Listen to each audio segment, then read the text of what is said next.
গুনাহ মাফ হওয়ার একটা বড় মাধ্যম সিয়াম। সিয়াম মানে শুধু পেটের সিয়াম, লজ্জাস্থানের সিয়াম নয়। ইন্নী নাযারতু লির-রহমানি সাওমা ফালান উকাল্লিমাল ইয়াওমা ইনসিয়্যা।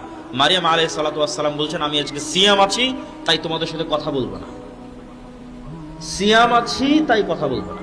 ইন্নী নাযারতু লির-রহমানি সাওমা, আল্লাহর নামে নজর নেওয়াজ মানত করেছি সিয়ামের, ফালান উকাল্লিমাল ইয়াওমা, তাই আজকে কথা বলবো না ইনসিয়্যা, কোনো মানুষের সাথে। সিয়াম রাখলে মানুষের সাথে কথা বলা যাবে না, এটা আবার কেমন কথা?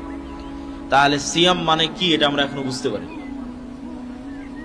সিয়াম মানে শুধু পেটের সিয়াম নয়, সিয়াম মানে জিহ্বার সিয়াম, সিয়াম মানে কানের সিয়াম, সিয়াম মানে চোখের সিয়াম, সিয়াম মানে পুরো অঙ্গ প্রত্যঙ্গের সবগুলোর সিয়াম।